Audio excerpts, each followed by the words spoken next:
ఇంకోసారి వచ్చిందంటే బ్రతకడం కష్టం. నీకు చాలా సార్లు చెప్పాను నువ్వు ఎక్కువ పని చేయకుండా రెస్ట్ తీసుకో అని, కానీ నువ్వు కూతురు ఆనందం అని చెప్పి నీ ఆరోగ్యం పాడు చేసుకుంటున్నావు. ఇలా అయితే బ్రతకడం కష్టం అయ్యా. నా కూతురి ఆనందం కంటే నాకేది ముఖ్యం కాదు. తనని ఆనందంగా ఉంచడంలోనే నేను ఆనందంగా ఉంటాను. నాన్న త్వరగా రా నాన్న, నాకు బాగా ఆకలిస్తుంది, తొందరగా ఇంటికి వెళ్ళిపోదాం. మరేం పర్లేదు డాక్టర్, నేను చూసుకుంటాను. నాన్న నాకు బాగా ఆకలిసినప్పుడు ఆ ఆకలి తెలియకుండా ఒక పాట పాడతారు కదా, పాడండి నాన్న.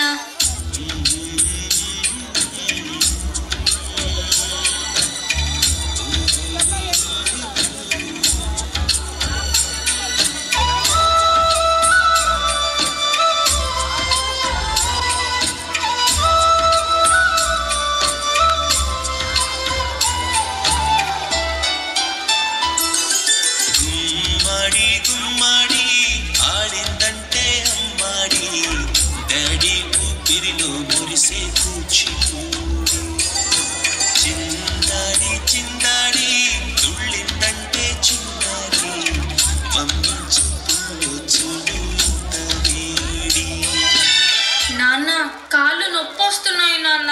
వద్దంటే వినదే పగలంతా ఆడి పాడి, ముద్దైన తినదే పరిగెత్తే పైడి లేడి. చిలకల్లే చెవిలో ఎన్నో సునాడి, పడుకోదే పన్నెండేనా ఏం చేయాలి.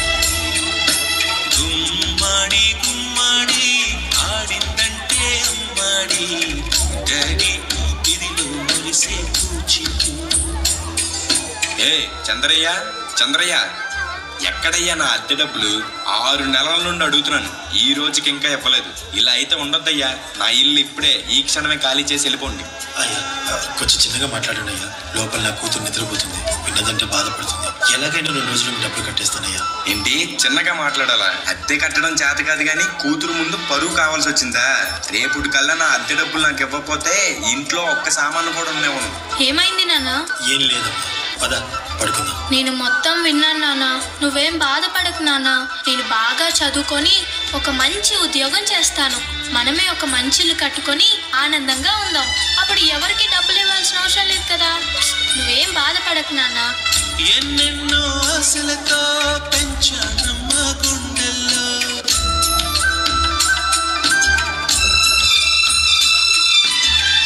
ఎన్నెన్నో ఆశలతో పెంచానమ్మ గుండెల్లో. నువ్వే నా కలలన్నీ పెంచాలే నీ కన్నుల్లో. నా తల్లివి నువ్వో, నీ తండ్రిని నేను, ఎవరినెవరు లాలిస్తున్నారు. ఏమైంది నాన్న? డాన్స్ చెయ్యి నాన్న. చిత్రంగా చూస్తుంటే నీ కన్నుల్లో పొంగిందే ఆ చూపుల్లో బాధల్లి. నాన్న రేపు నాకు ఢిల్లీలో ఇంటర్వ్యూ ఉంది, అందులో కానీ నేను సెలెక్ట్ అవుతే 60,000 జీతం వస్తుంది. ఇక మన కష్టాలన్నీ తీరిపోతాయి, హ్యాపీగా బ్రతికేయచ్చు. నీ ప్రశ్నలు ఎవ్వరు బదులెవ్వరుగా. జాగ్రత్తమ్మా, నీకోసం ఎదురు చూస్తూ ఉంటాను. త్వరగా వచ్చేవా? ఖచ్చితంగా ఆ జాబ్ని సంపాదించే వస్తా. ఏ గాలో నిన్ను తరుముతుంటే అల్లరిగా, మరి నేను వెళ్ళొస్తాను నాన్న, నువ్వు జాగ్రత్తగా ఉండు. ఆ గాలో లేదు తెలియదంటే చెల్లదుగా. ఈ జాబ్ నాకు చాలా అవసరం. మా నాన్న నా కోసం ఎంతో కష్టపడ్డాడు. మా నాన్నని హ్యాపీగా ఉంచాలంటే ఈ జాబ్ నాకు రావాలి. బతుకంటే బడి చదువా, అనుకుంటే అతి సులువా. నా బంగారు తల్లి, నేను పని చేయట్లేదు, డబ్బులకి ఇబ్బంది పడుతున్నా అని తాను జాబ్ చేస్తా అని ఇంటర్వ్యూకి వెళ్ళింది. సర్లే, నేను ఇంకా ఎన్ని రోజులు బ్రతుకుతానో కూడా తెలీదు. తనకి జాబ్ వస్తే తనే హ్యాపీగా ఉంటుంది. నా పాపకి జాబ్ వస్తుంది, దేవుడు ఉన్నాడు, జాబ్ ఖచ్చితంగా వస్తుంది, ఖచ్చితంగా.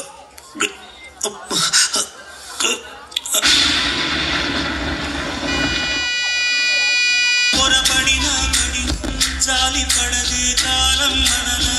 యు ఆర్ సెలెక్టెడ్, నీకు ఈ జాబ్ వచ్చింది. Thank you so much sir. నాకు జాబ్ వచ్చిందని తెలిస్తే మా నాన్న చాలా హ్యాపీగా ఫీల్ అవుతారు. ఇప్పుడే ఈ విషయం మా నాన్నకు చెప్పాలి. ఏంటి నాన్న ఫోన్ లిఫ్ట్ చేయట్లేదు. సరేలే, డైరెక్ట్ గా వెళ్ళి సర్ప్రైజ్ చేద్దాం. ఆయన హ్యాపీగా ఫీల్ అవ్వటం నేను కల్లారా చూడాలి. ఒక నిమిషం ఆగిపోతేను వచ్చేదాకా